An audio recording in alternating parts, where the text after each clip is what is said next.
AOC flies first class to fight oligarchy. Live Golf hired the Bud Light Karen to tank its brand. And there is a disturbing new trend of female teachers getting frisky with their students. It's time for my losers of the week. As always, don't forget to like, subscribe, and comment on the Tomi Lahren is Fearless YouTube page at Tomi Lahren is Fearless. The show starts now.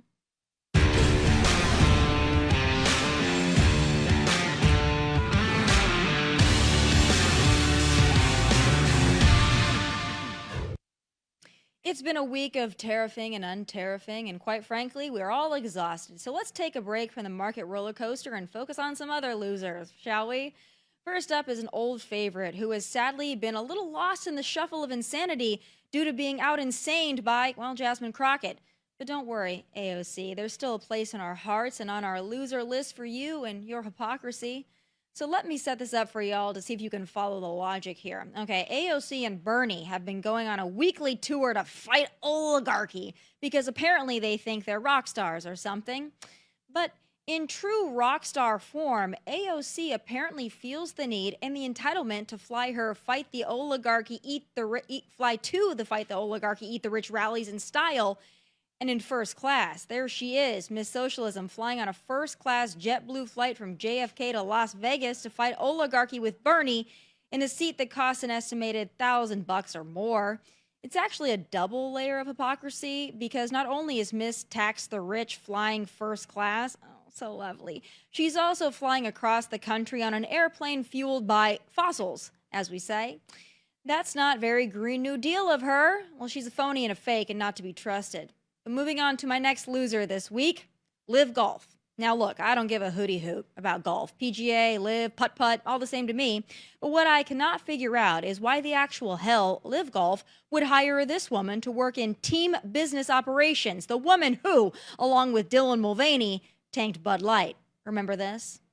I'm a businesswoman. I had a really clear job to do when I took over Bud Light. And it was, this brand is in decline. It's been in decline for a really long time. And if we do not attract young drinkers to come and drink this brand, there will be no future for Bud Light. What does evolve and elevate mean? It means inclusivity. It means shifting the tone. It means having a campaign that's truly inclusive and feels lighter and brighter and different and appeals to women and to men. Bud Light had been kind of a brand of fratty, kind of out of touch humor, and it was really important that we had another approach. You see how well that went? Well, she was let go from Bud Light for, I don't know, pretty obvious reasons, but watchful eyes, online woke sleuths discovered she now works for Live Golf.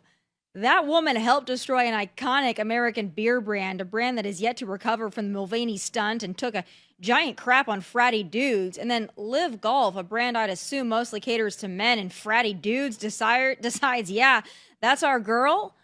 I don't know if that can be classified as a DEI hire, but it's sure a friggin' dumb one. Speaking of dumb moves, my last losers this week are the now increasing number of female teachers who have been caught canoodling and other things with their male students. And there are many more examples. I kid you not, I Googled it, and it was example after example after example. This feels like a new phenomenon. It's not typical female teacher precedent, and I'm really curious as to what's causing these young teachers to go after male students. It's not only gross, it's actually kind of bizarre. I know the dating pool for women is getting smaller by the day, but this is not the solution, ladies. Let me bring in my guest today, the Bo Show host, Bo Davidson. Bo, I want to jump right in on loser 3 here. These female teachers, these young female teachers, right? For some reason, they're getting with their male students. And I know when I put this out online, I put it out on social media, and all these males started being like, yes, I would have if I could have. You know, there's a lot of just men being men, right?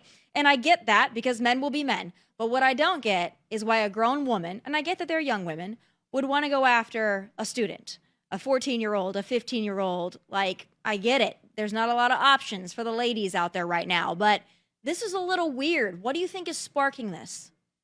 Well, number one, Tomi, I'll say at the outset, my mom was a public school teacher in the Memphis area for 40 years. So things have changed, obviously. I can't imagine this happening back then or even now. I think she probably finds it unfathomable. But the only thing I can come up with, because you said it right, Tommy, a lot of the young guys are probably going, yeah, rah, rah, I'd do it if I were there.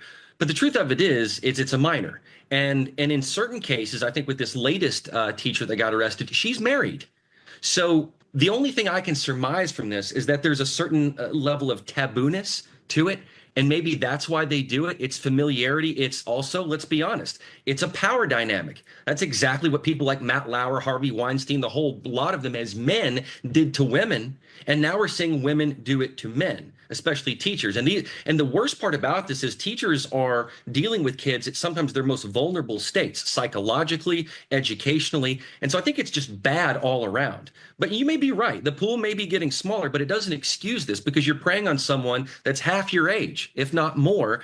And the only thing I can come up with is that it's taboo. It's something that they can get away with. It's a version of cheating just with someone that it's illegal. Yeah, it's gross. There was one of these teachers who said, what sparked it for her is like her husband was neglecting her. That happens to a lot of women and a lot of married women, I'm sure. But to go for your, adolescent students, I'm not so sure that that's the excuse I'd be running with. But nevertheless, I think you're right about it being taboo. It is for good reason. There's a stigma. But it's really odd to me that this is the new phenomenon and that it keeps happening. And a lot of these teachers, I mean, they're not what we consider a teacher. Back in my day, it was like maybe a 55-year-old woman, kind of a middle-aged, kind of basic-looking woman. A lot of these are young women. I mean, they're young teachers. So it's a little different, I guess, but it's still not excusable.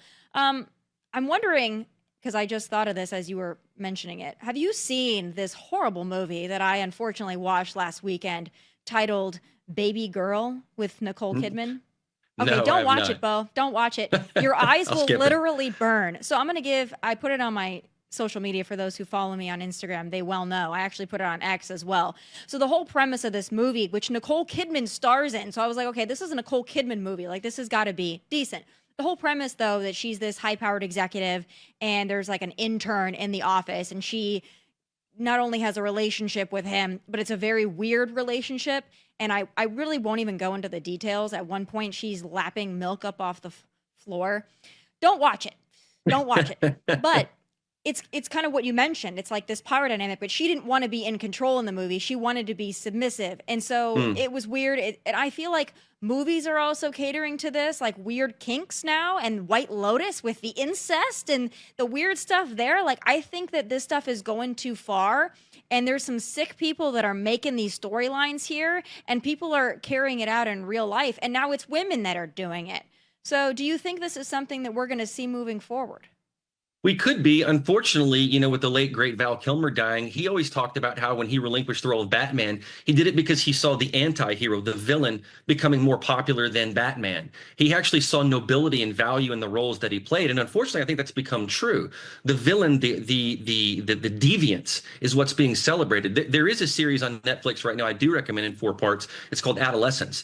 And that deals with a very heavy subject of a young boy, 13-year-old, killing a girl. And it's really not a whodunit, it's a whydunit. It's very psychological. It's really, really good. But to your point about the women and what they're doing in this tabooness, I've heard that the reason why a woman may cheat on a man is it begins usually emotionally. And if she were being neglected, this is not to excuse it, but she's looking for an emotional connection. She has a certain level of power over this kid who looks up to her, who values her, who seeks refuge in her. And maybe that dynamic is why they do it, in addition to being taboo. This is just me totally just, spitballing here. But I'm just imagining that's the only thing I can come up with is that they've got this trusted figure. They're not getting it home. It's taboo. They can have a little something on the side and they think they'll never say anything. But as you said, it's happening time and time again. Now you would think, why are you not being more careful? So I hope we don't see more of this. But as we know, Tommy, as we talked about many, many times, in pop culture, in our world, I feel like the deviant gets celebrated and the noble gets pushed to the side.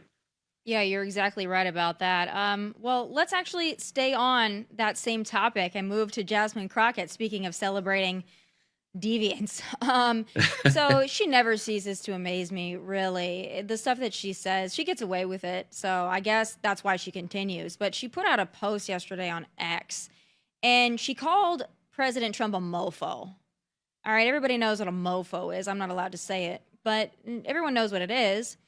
And it's one thing if you're just tweeting away and you're just a private citizen or even a public figure and you're tweeting away, the president's a mofo, whatever.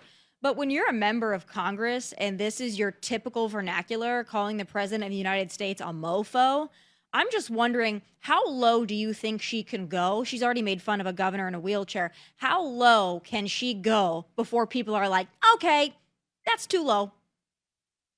I don't know, because Tomi, she's such a phony. You know, this fake ghetto accent that she does, she uses it in front of one audience, and then you can see videos of her doing a completely normal vernacular in the next. So I consider her a phony. And the thing about what she says in this tweet, it's ironic. You know, she's talking about DEI. Well, she's the embodiment of a DEI hire. She's all color and no talent. And I'm sorry, she's saying, oh, people weren't listening to what Kamala Harris had to say. Have you listened to Kamala Harris? It's verbal diarrhea. It's a jihad on the English language. So this woman is such a phony because she fakes her accents. And I think what she's saying is racist too, by the way. She's saying that black people, oh, they don't want to do anything in farming anymore. So my race is completely immune to it, but your race is fine. That's textbook racism. So when she says that, you know, oh, no one paid attention to Kamala because, you know, we need more diversity and equity and inclusion, you know, she's speaking with these two accents. Well, who else did that? The very person she's talking about, Kamala Harris. So I think her fakery is endless. The problem is that, Tomi, she does have a core group of supporters who listen to her and don't see the fakery. And until those people get wise to it, I think it will probably continue. And we'll still be talking about this months from now. Yeah, you know, they've really decided on the Democrat side that they're going to go full in on these extremes on the fringe, and they've decided that's going to be their brand. And I think that's where the excitement is, but I don't think that's where the votes are. That's what, you know, the weird unshowered people that show up to the Fight the Oligarchy rallies, like they might show up in numbers, but I don't know if there's enough there to go out and vote. I mean, just speaking of that, people were showing these last weekends these hands-off protests, and it's like, oh my God, look at all these people that hate Donald Trump. There's like 10,000, there's 15,000, there's 20,000. And that's an impressive number of people to amass. But when you think about it, these liberal cities like New York, for example, millions of people voted for Kamala. So if you're only getting 10,000 that are coming out into the streets, I'm not so sure that that's actually a ratio that's a winning ratio. To me, that says, okay, you've got a few thousand people, but a few thousand people in New York, I don't think that's a lot. There's more people that come out because they hate Jews than come out because they hate Trump. So maybe they're the same people. I don't know. But it's interesting. They think they've got this big army behind them, and it's a meek army at best. It's a fraction of the population. And like you said, a fraction does not make a voting bloc, does it not? You're right. Millions of people voted for Kamala Harris, but it wasn't enough. I think when people go into the voting booth, they're making what's hopefully is a very educated decision. So yeah, the media is going to flame this. They're going to say, oh, look at all the thousands. I've seen it in Instagram posts, you know, quadrants of things. You'll look at the protests in Europe, look at the protests at home. They're finally standing up to Donald Trump. And it's like, just let the man cook. You know, let him cook. I mean, this is what's happening right now. We're seeing it happen before our eyes. All those people that said he was stupid, I mean, art of the deal, man. Let it happen. Let it flow. Just sit back. Take a chill pill. But they want to inflame what they believe is resistance to Donald Trump because that's all they have left. You mentioned it earlier. AOC is the young face of the Democratic Party. Maybe Jasmine Crockett, too, because she's outlandish. Bernie Sanders is the old face of the Democratic Party. That's the best they got. And it's not a good lot. No, and they're just so bizarre. I don't think they're connecting with a working class Democrat out there. And I don't think that they ever will. Promising free things does not get working class people. When Bernie talks about the working class, Bernie, you're not talking to the working class. You're talking to the people who don't work. You're talking to the people that sit home. You're talking to the people that want to live off of EBT and SNAP and other benefits. That's what you're talking to. Don't say you're talking to the working class people, because the working class people, they want manufacturing jobs. They want a fair shake. They want lower inflation, lower prices, lower costs. They want jobs that pay a living wage in industries that are known to pay good wages, like the fossil fuel industry. That's what they want. Your people are the people that want to go out and protest instead of work. But that's neither here nor there. Let's move on to another great one from the week. Speaking of President Trump, he has a new description of Adam Schiff that Adam Schiff does not like, but let's take a listen anyway. Adam Shifty Schiffs. Can you believe this guy? He's got the smallest neck I've ever seen. and the biggest head. We called him watermelon head. I'd say, how could that big fat face stand on a neck that looked like this finger? How can it? It was the weirdest thing. It's a mystery. Nobody can understand it. I can't understand it.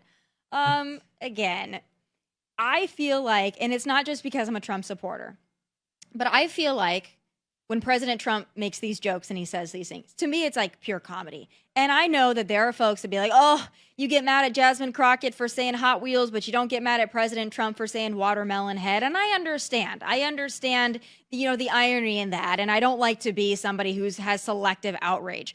But to me, when President Trump delivers these lines and he talks about watermelon head or whatever other name he's calling, first of all, everybody is fair game. He's made plenty of nicknames for Republicans, men, women, black, white, doesn't matter. But when he delivers it, it's like in the style of a true comedian. And to me, on the left, when they call people names and the Hot Wheels and the mofo and all that, it's like a place of rage. So for me, that's why it's different. But I'm wondering your take. Well, it should be a moment, I think, of collective comedy. As you said, Trump he's actually an amazing comedian. I think comedians should study him because there really is no delivery like his. Very few impersonations can capture what he does. They're just, offshoots, basically. They're second rate. No one can do Trump like Trump. And when you think about Adam Schiff and what he's been saying this for years, but it actually kind of is an accurate description of Adam Schiff, this watermelon head. I mean, Adam Schiff is kind of a genetic abomination, right? He's huge head, small neck, low on, brain cells. So I think it's actually an accurate depiction. Plus, he's a willfully ignorant person. He's a con man. He's a con artist. So I think in these moments of comedy, remember that in every joke, there is a slice of truth. And I think there is truth in this because what he's pointing out is, yes, okay, so there's physical abnormalities with Adam Schiff, as with many people that Trump makes fun of. But he's also calling attention to the fact that this man has done some really bad things to the American public. He's disserved the American public. And remember in Art of the Deal, Trump talks about the reason why politicians don't care about money is because it's not their money. And if there's anybody that embodies that description under Art of the Deal, it's Adam Schiff. And that's what people should be paying attention to. So I think sometimes what Trump does is he uses comedy to bring your attention to a real issue. It's like, oh, that's low hanging fruit. He's making fun of his appearance. But who is Adam Schiff? Who is Shifty Schiff? Why do we call him that? It's because of all the things he's done in Congress that he never should have done on your taxpayer dime. So I think we have to look at it as kind of a multi-purpose, this level of comedy gold that he's giving us. And I love the way he emasculates these folks too. I think it's so funny because they get so mad about it and they huff and they puff about it. And it's so funny to me, their reaction. And listen, after everything that Adam Schiff has done to President Trump with the Russia hoax and all this, if watermelon head is all President Trump is saying, get over it. And there's a big kernel of truth in that. I do want to ask you your thoughts on something else, though. And I've been noticing that I've been saying it for a while. I'm noticing that there are others on the conservative side who are starting to notice it as well. And that's Kristi Noem, who, she loves to play a character. Let's take a look at this latest one. Here we are with Markle and Brian today. They're letting me roll with them. We're going to go out and pick up somebody who I think is got charges of human trafficking. We earlier had an op that swept up somebody who was wanted for murder. So appreciate the good work that they do every day, and we appreciate them working to make America safe. Okay, so some criticism levied against Kristi Noem, not just for this, but for a number of different outings like this. Some people, the way that she's holding the gun and pointing it at somebody's head, kind of, that bothered some people. And also just her general appearance. This isn't the first time. And listen, I'm not going to knock somebody for having hair extensions and eyelashes and a full face of makeup. I have all those things right now. I also do television. So I think people might be getting a little bit over her playing this character and going out on these ICE raids and taking the photos and doing the social media with the outfits. I think it's starting to get into the territory of maybe being a little distracting. What's your take? Yeah, see, Tomi, this is the exact same thing we make fun of the left for, right? Whether it's AOC's staged photo at the border, the stupid fighter video that you and I discussed last time I was on your show, or David Muir's Skin tight shirt. Remember that? Clipped in the back. This is what we make fun of them for. So it is fair game. And I think Kristi Noem's getting a little too glam for her job. When she was holding that rifle, she didn't know how to use that rifle. And it was, if you're not using it, don't use it. Don't stage it as a prop. And I think she's bringing this on herself because it seems so forced. And again, this is the stuff we make fun of the left for. So we got to dish it out to the right too. And I think when you're talking about something like border raids and gang arrest, I personally, just for what I want to see on TV or in social media, I want to see the arrests. I want to see the chases. I want to see the red meat, the drug bust. I don't need to see her extensions flapping in the breeze. That's not for me. So I personally think she is staging this, but she's bringing it on herself. I don't know who's advising her to do this. I don't know if it's her, her impetus to do it, but I don't think it looks good. And the problem with this is that, like I said, it's exactly what we make fun of the left for. So why are you doing it? Yeah, when it started out, I was like, all right, here's her moment. And then it continued and it's continuing. And it's one thing to be involved and to say, listen, I'm the head of this agency. I want to see what's going on the ground. I want to take part in some of this. That is understandable. But when you're going out on these raids, it also takes an incredible amount of accommodation. I know because I've gone on an ICE raid and I've been with Border Patrol and ICE both as a journalist trying to see what's going on and document it. But when you're there and you keep doing it, you have to be accommodated when you are not only a female, but when you're, somebody who's not a trained ICE agent or a Border Patrol or what have you. Their accommodations have to be made for your safety, for you to be there. And so it's rather distracting to me that she's going on these missions. I feel like, are you kind of putting these agents at risk because they're worried about you? They have to protect you. They have to make sure that you get your camera shot and you get your best angle. Are you actually interrupting what should be going on, which should be the ass kickers that are going out there doing their jobs that are trained to do it? I find it a little irritating. I hope President Trump says something. I don't know if he will or not, but I would hope that he would be like, hey, Kristi, let's tone it down a little bit. I think that would do her well, and I think it would help the administration as well. Do you think that that's a possibility? You think we're going to see maybe she tone it down if we give her a little criticism? I think we should, and I think you're right that President Trump should. The reason being, let's get down to business. Trump is about business. This is not about optics. If it were about optics, he would have, not done these tariffs. Okay, so when it comes to exactly what you said, which is protecting our border, protecting our people, the dangerous missions that these people go on, we don't need a photo op. You're putting people's lives at risk. And what better use of their time could there have been than her posing for this video that she did? I think something does need to be said. I'm surprised she's not self-aware to know that. It's a little bit disturbing to me that she's not self-aware enough to realize, hey, we should be showing the good we're doing, not me showing the good that we're doing. I think that's what's more important. People want to see the results, not you talking about the results. And don't make yourself the story, for God's sakes. Let's move on to somebody else who really likes to make herself the center of the story. Meghan Markle, Duchess, or whatever I don't even know. I think that she corrected somebody. She doesn't want to be called Meghan Markle anymore. I quite frankly don't give a rip. Just in general, I find her really boring. But she made a comment again this week too, like the tariffs are going to hurt her brand, whatever brand she's working on now. And she just seems to be like the person who keeps getting brand deals. And I understand it's because I guess she's royalty, but I wonder if she's going to wear out her welcome anytime soon. I think she already has. Tomi, I went to college with Meghan. She's the same year as me from Northwestern. Kind of a meek person. There wasn't really much fantastical about her. There wasn't really anything truly remarkably talented about her.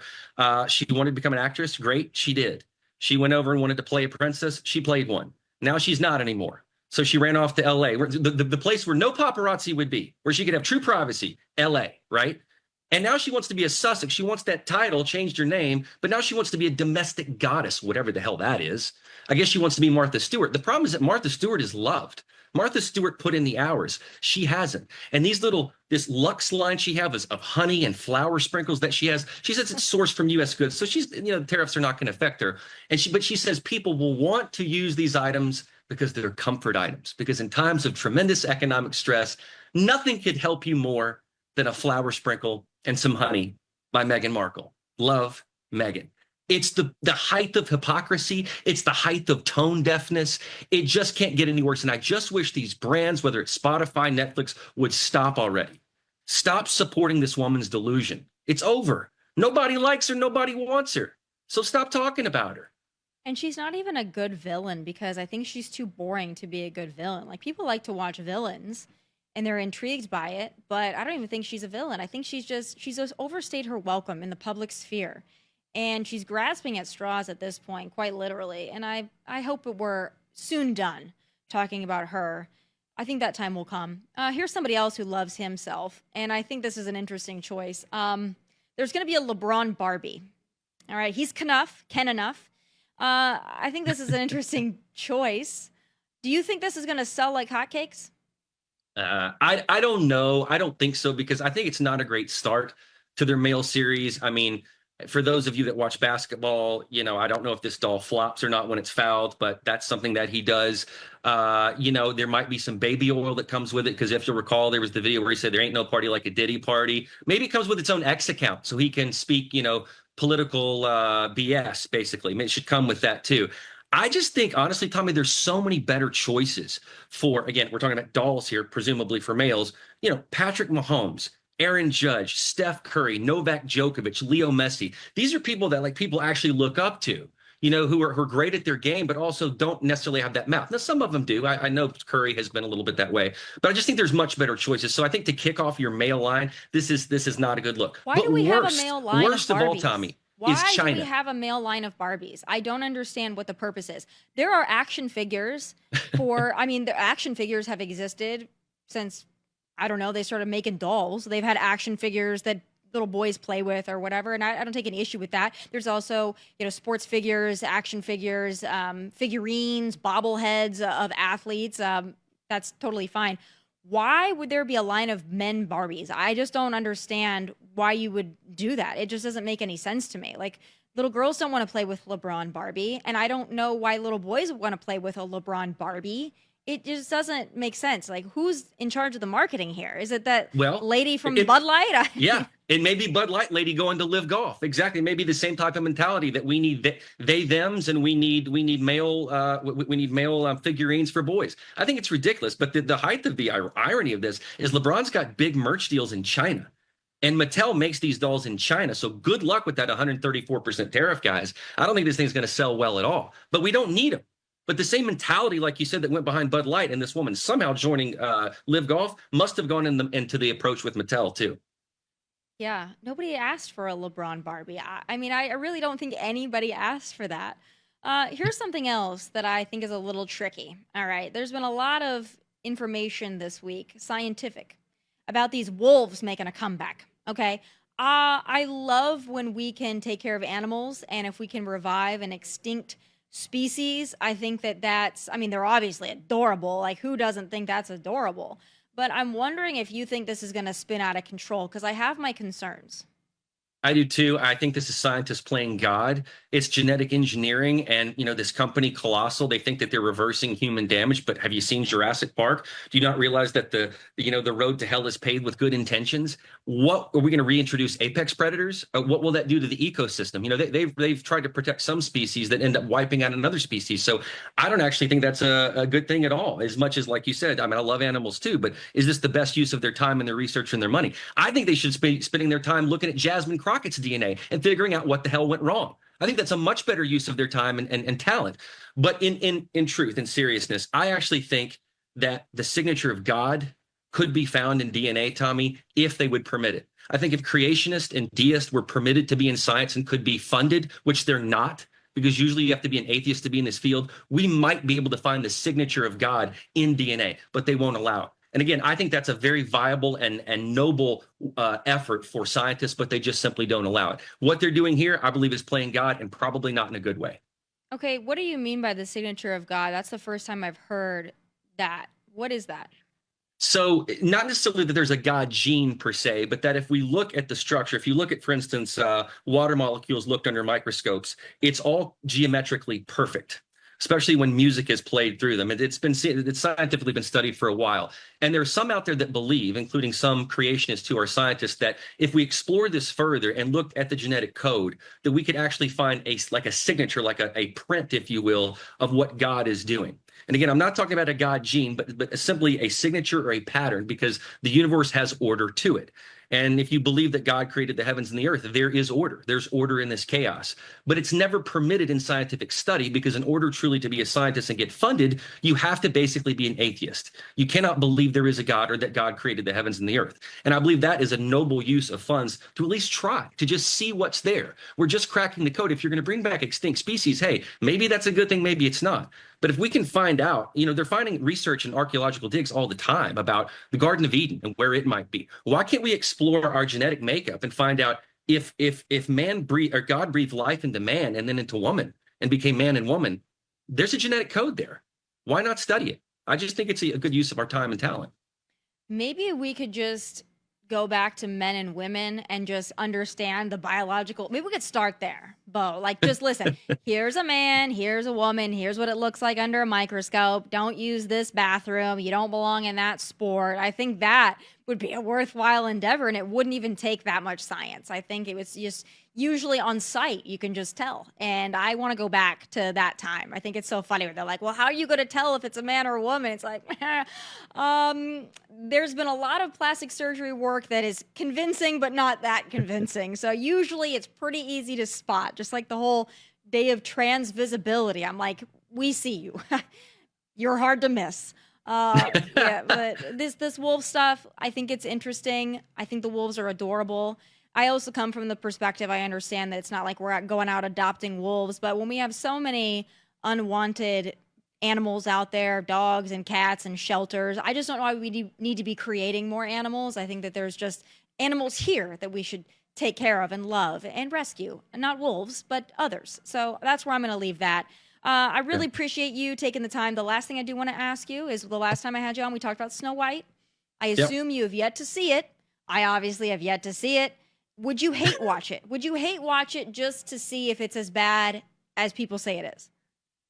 That's tough. I have not seen it. You're absolutely right, because we did talk about that. I would hate watch it, kind of like the way I hate watched Wicked, and was expecting it to be just a disaster. And it got better. I will admit it got better. I'm a musical guy, so I listen to music. Rachel Zegler is talented. I'm not going to deny she's not talented, but the whole premise of the thing and where they went off the rails, I think, really bothered me. So I'm someone who can see the talent in writing and in cinematography and directing. I just don't think this movie, for all the negativity it created publicity-wise, it failed to deliver the goods in terms of the quality of movie. This movie did not need to be remade, but they decided to do it, and they failed to do it. So not only do you have to overcome the cultural hurdle of it and the politics of it, you have to deliver a great movie, and they failed to do that. So I would hate watch it only to make sure that I'm right, because I don't like speaking on things that I haven't always seen. So maybe you and I independently should do a hate watch of it. I just love the original, and I don't know why we need to mess with all these classic Disney movies that were made in the early 90s. This one way, way back, but a lot of the great movies that they're doing, the live action remakes, were made in the early 90s, and it's like, just leave them alone. They're great the way that they are. Let us millennials have our nostalgia and just rewatch those. Like, don't go and remake it into this weird crap. And that leads me to just my concluding narrative of everything entertainment lately. There's some good television shows out there, but I also feel like the movie industry, they're just trending towards the weird. And I think in an effort for everything to be artistic, they make things weird. And they want to perplex the mind, and they want to, make you have this mind bender. But really, it's just because this stuff is weird. And I watch it and I'm like, this is weird. I don't want to watch it. It's weird. It's not artistic. It's weird. And that every weekend I tweet out, give me movie recommendations. And a lot of them, are old movies I've already seen. But the new movies, it's like I give them a chance, and they're weird. And I don't know I've how got we one get for back. you. Okay. I've got one for you. It's coming out tomorrow, I believe. It's called The King of Kings, and it's Angel Studios. It's an animation. I'm not huge on animation, but it's the first biblical movie since The Prince of Egypt. And it's got Uma Thurman in it. It's got Forrest Whitaker. It's got Kenneth Branagh. They're all the voices. It's Charles Dickens had a book that he read to his kids called The Life of Our Lord. It was never meant to be published. After his last child died, the manuscript got sold, and now it's come to life, and it's become a movie. And it's Charles Dickens telling his son, who's all about King Arthur and Excalibur and the sword, that who only wants to hear stories about kings, that it's the story he's telling him is about the King of Kings, and that cross that he's holding becomes the sword that he's holding is actually representative of a cross. It's amazing what's in this movie. I've seen a screener of it, and it comes out this weekend in preparation for Easter. It's a very interestingly made movie by a South Korean group in Angel Studios, and I'm telling you, Tomi, there's a lot to like about it, and some great voices you'll recognize. I like it. It's got to be better than watching Nicole Kidman drink milk off the floor. Don't watch Baby Girl, please. Not even for the intrigue of what I've intrigued you. It's weird, and it's weirder than weird. It's not even weird in a good way. It's weird in a weird way, and don't watch it. Please, just nobody watch Baby Girl. That's all the time we have today, Bo, but I always appreciate our conversations. They run the gamut, and they span a lot of things. So thank you for being here, and I'll have you back very soon. You bet. My pleasure. Thank you, Tomi. Folks, that does it for this Thursday, Friday Junior episode of Tomi Lahren is Fearless. I'll see you back here tomorrow at 1 p.m. Eastern. You don't want to miss this episode because it's with a gang attorney who's talking about all this illegal immigration, sending them to El Salvador. Is it legal? Is it moral? All that. All your questions will be answered definitively. So make sure you're watching tomorrow at 1 p.m. Eastern. Also, please like and subscribe to the YouTube channel at Tomi Lahren is Fearless. From Nashville, God bless and take care. Hey, thanks for watching. If you want more of my hottest takes, must-see conversations, and of course, my final thoughts, click here and make sure you subscribe here so you never miss a beat. I'll be here every weekday, and I hope you'll join me.